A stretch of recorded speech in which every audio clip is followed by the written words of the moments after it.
from master advertising copywriter Gary Bencivenga, and it covers this whole idea that you need to sell yourself before you start selling anything else. Before you start selling somebody on a product, on the features, on the benefits, on the different benefits, on the offer, before you sell them on any of those things, you need to sell them on you.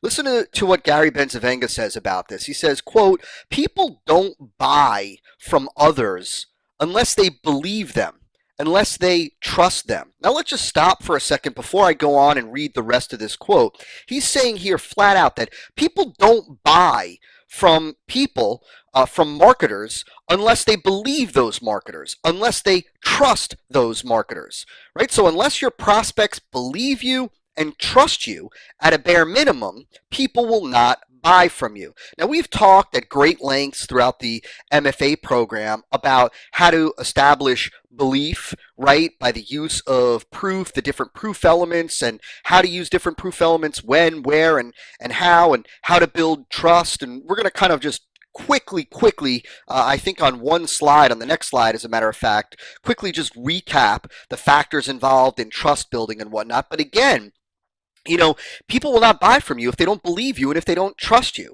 right? So let's get back to this quote. If you don't sell yourself first, meaning that if you don't sell the prospect on you, if you don't get them to believe you, if you don't get them to trust you first, before you get them to believe what you're saying about your product, buy into the product features, buy into the product benefits, if you don't sell yourself first, you're absolutely trying to shortcut the process, the sales process, by just rushing to the bottom line, rushing to the close of the sale too early. And so Gary really here is saying that before you do any other selling, you've got to sell yourself first.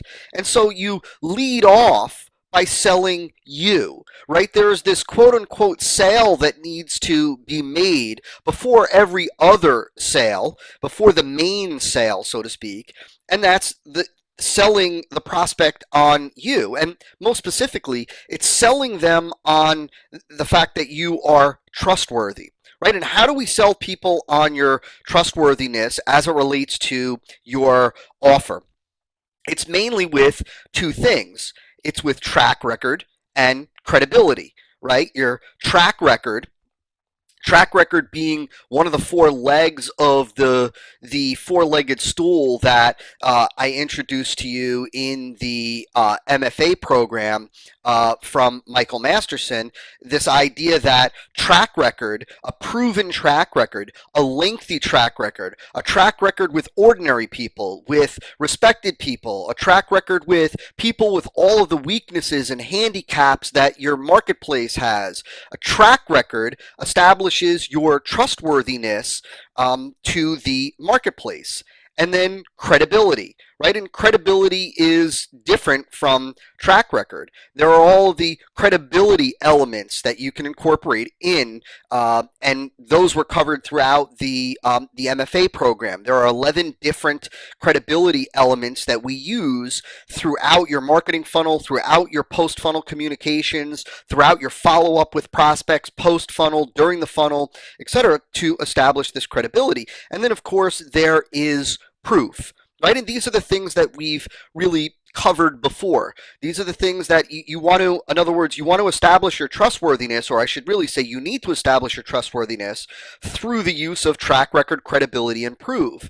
You also want to sell people on your likability, meaning that, and this is one of the things that we're really going to dive into because this has massive application both throughout your marketing funnel and after the marketing funnel. This is a big factor when it comes to post-funnel communication, when it comes to following up with prospects, post-funnel, prospects who didn't buy yet completed your funnel.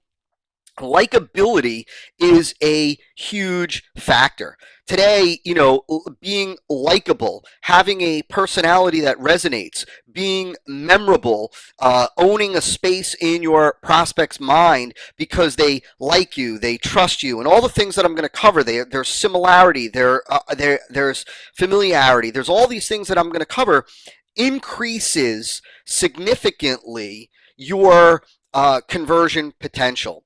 And so let's talk a little bit very quickly about the power of likability. Now, this is something that Robert Cialdini covered in depth in his book, Influence. If you haven't read that book yet, I highly recommend it. That's one of those books that you really should read annually. It's one of many books that should be on your annual reading list year in and year out. It's not really a marketing book. It's more of a psychology book, more of a persuasion book on the science of influence book rather than marketing, but it's got massive implications for all entrepreneurs, for all marketers. And a couple of the things that Robert Cialdini talks about, first and foremost, is that likability, being likable, having this relationship with prospects where they not only view you as trustworthy, they not only review you as credible, as believable, as a thought leader, they not only view you as a source of tremendous information, meaning that they view you as a thought leader, as a valuable resource, as an advocate, as all the things that we're going to talk about, but that they view you as somebody that they like. There's just this affinity, right? They like you. You're a likable individual. And fortunately, there's science behind likability. There are some people that are just naturally likable. They've got an attractive, charismatic personality. And then there are individuals that engineer likability. And we're going to talk about how you can engineer likability through your marketing, both during your funnel and following your funnel. Cialdini talks about that individuals in general most prefer to say yes to the requests of somebody that we know and like. And so when you are viewed by prospects as somebody that they like, as somebody that they have an affinity with, when they view you not as a marketer, not as a salesperson, but in their mind as somebody beyond that, potentially as a friend, as somebody that they like, we naturally, psychologically, are more likely to say yes. We want to say yes. We prefer to say yes rather than to say no. It's difficult for us to say no to people that we know and like, right? It's difficult to say no to people that we know and like. And that's why, and I want that to sink in for a second, that it's difficult for people to say no to people that they know and like. And we naturally, psychologically prefer to say yes to the requests made from people that we know and the people that we like. And so when we create and engineer this likability factor, when we create and engineer this relationship, this depth of relationship, this social relationship with prospects, we make them much more likely to say yes. And that's why Cialdini talks about that the strength of a salesperson's likability, right? The strength of that relationship between a salesperson, a marketer, and a prospect, the strength of that bonding based on that likability, the stronger that is, or I should really say, when it is strong, it's twice as likely to make a prospect determine to purchase the product because of that likability rather than just preference for the product. In other words, a prospect is twice as likely to buy a product based on the likability, based on liking the salesperson, liking the marketer, than they are buying a product that they prefer. In other words, that is more valuable than preference for the product. Now, certainly, when you make your case for your product and the preference for your product is there and your likability is through the roof because you've engineered it using the things that I'm going to talk about on the next handful of slides, then you've got just the recipe for an incredibly high converting offer. And so let's talk about engineering likability. There are some specific tactics that can be used to engineer likability through your marketing, through your communications. The first one is demonstrating that you have a common goal, demonstrating that you're not an adversary in the relationship, demonstrating that you have a common goal with the prospect. if the if the goal is XYZ, if the goal is for the prospect to finally get in shape, let's say, and stop feeling insecure on the beach, your common goal can't be just to sell as many units of your weight loss program as possible, or to become the number one selling weight loss product in the marketplace, or to become a multimillionaire from the sale of your product. There's nothing wrong with having those goals, but you need to articulate and demonstrate that you have a common goal. And so this is why often we talk about having a bigger goal beyond a bigger objective beyond just your business and financial goals and objectives. In this case, it could be to help 1 million people reach their ideal goal and to no longer feel insecure, or to help X number of people no longer feel insecure, or because of how you used to feel, or your spouse used to feel, or your mother or father used to feel with their weight issue. You learned everything you could about nutrition and fitness, and therefore you've designed this program because you're sick and tired of seeing people that you care about suffer with this insecurity. And so when you have a common goal, when you are on the same team, you're going to learn more about this. You're going to learn more about the subtleties of this later on. You're able to position yourself alongside of the prospect against a common enemy, which is one of the more common tactics utilized in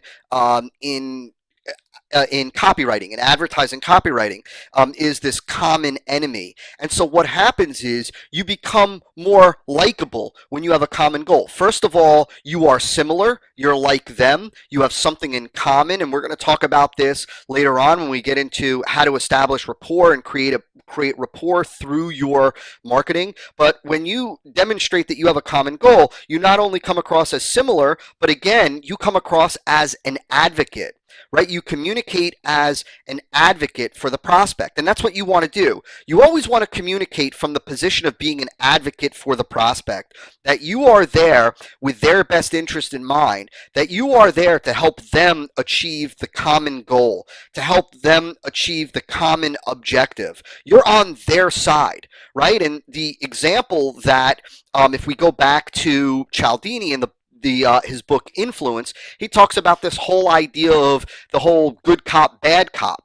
And why does the whole good cop, bad cop routine work? Well, the whole good cop, bad cop routine works, and the whole good cop, bad cop routine is, bad cop is this individual who comes in all nasty, mean in the individual who's being charged, the suspect's face, right? Like all in their face, all talking to them about doom and gloom, what they're going to be sentenced to, how the case is rock solid, ready to get physical with them, yada, yada, yada. And slowly the good cop starts to talk about, hey, calm down, slow down, take it easy, let's hear him out, yada, yada, yada. Hey, go grab, a soft drink, go grab a cup of coffee for everybody. And then once the bad cop leaves, the good cop looks over and positions himself or herself as, look, I'm basically the only one on your side here. I want to give you the benefit of the doubt, but you got to help me out here. This is what's going to go down, yada, yada, yada. And so what happens is, in that individual's mind, they become an advocate for them. They are on their side. They're no longer combative. They're no longer going head to head. Right? And no longer combative. It's why in face-to-face selling and one-on-one selling, often if you can sit on the same side of the desk or the same side of the table as your prospect, it's less combative. It looks less like we're going against each other as it looks and feels when you're on opposite sides of the desk, and it's more like, let's figure this out together. Let's put our heads in this together and figure out the outcome that ultimately we both want to see, that's ultimately in your best interest, right? And so you always want to communicate as an advocate for your prospect. I really first learned this or really got this, the importance of this mindset, from Jay Abraham. And Jay has this principle that he's taught for since I can remember, and it's this idea that you never want to fall in love with your product, you never want to fall in love with your marketing, you want to fall in love with your customers, and you want to be an advocate for them. You not only want to communicate as an advocate and position yourself as an advocate, but you truly want to be an advocate. And so this is the idea.